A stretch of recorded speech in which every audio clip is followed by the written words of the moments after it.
Draw the pictures, ചിത്രങ്ങൾ വരയ്ക്കുക. അപ്പോൾ 6ാം ക്ലാസ്സിൽ വരയ്ക്കാനുള്ള 2 ട്രയാങ്കിൾസ് ആണ്, ത്രികോണങ്ങളാണ്.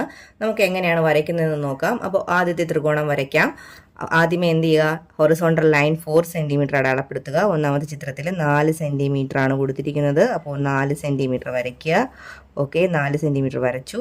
ഇനി എന്താ ചെയ്യേണ്ടത്, ഇതിൻ്റെ ലെഫ്റ്റിലെ ആംഗിൾ 50 ഡിഗ്രി, അതുപോലെ റൈറ്റിലെ ആംഗിളും എന്താണ് 50 ഡിഗ്രി. അപ്പോൾ പ്രൊട്രാക്ടർ എടുക്കുക, ലെഫ്റ്റിൽ കൊണ്ട് പ്ലേസ് ചെയ്യുക. ലെഫ്റ്റിൽ പ്രൊട്രാക്ടറിൻ്റെ മിഡിൽ ഭാഗം പ്ലേസ് ചെയ്തതിന് ശേഷം 50 ഡിഗ്രി മാർക്ക് ചെയ്യുക. ഓക്കെ, ലെഫ്റ്റിൽ നിന്ന് 50 ഡിഗ്രിയിലേക്ക് നീട്ടി വരയ്ക്കുക.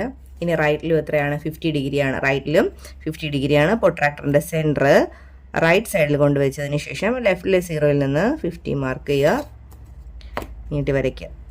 ഓക്കെ, അപ്പോൾ നമുക്ക് ചിത്രം കിട്ടിയിട്ടുണ്ട്. ആംഗിൾസൊക്കെ അടയാളപ്പെടുത്തി വയ്ക്കുക. 50 ഡിഗ്രി 4 സെൻറ്റിമീറ്റർ. എക്സ്ട്രാ ലൈൻസ് ഒക്കെ നമുക്ക് അറൈസ് ചെയ്ത് കളയാം. അടുത്ത ഫിഗർ നോക്കൂ, 5 സെൻറ്റിമീറ്റർ ആണ്. അപ്പോൾ 5 സെൻറ്റിമീറ്റർ ഹൊറിസോണ്ടൽ ലൈൻ നമ്മൾ 5 സെൻറ്റിമീറ്റർ മാർക്ക് ചെയ്തു. അടുത്ത റൈറ്റിലെ ആംഗിൾ 90 ഡിഗ്രിയാണ്. പ്രൊട്രാക്ടർ എടുക്കുക, മിഡിൽ ഭാഗം സെൻറ്റർ പ്ലേസ് ചെയ്തതിന് ശേഷം 90 ഡിഗ്രി മാർക്ക് ചെയ്യുക, നീട്ടി വരയ്ക്കുക. 90 ഡിഗ്രി നീട്ടി വരച്ചു. ഇനി ലെഫ്റ്റിലെ ആംഗിൾ എത്രയാണ്, 30 ഡിഗ്രിയാണ്.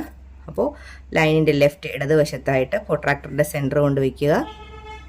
എത്ര ഡിഗ്രിയാണ്, 30 ഡിഗ്രി. 0, 10, 20, 30. 30യിലൊരു മാർക്കിങ് കൊടുക്കുക. എന്ത് ചെയ്യുക, നീട്ടി വരയ്ക്കുക. ഓക്കെ, ആംഗിൾസ് മാർക്ക് ചെയ്യുക. 90 ഡിഗ്രി, 30 ഡിഗ്രി, 5 സെൻറ്റിമീറ്റർ. ആവശ്യമില്ലാത്ത ലൈൻസൊക്കെ മായ്ച്ചു കളയുക.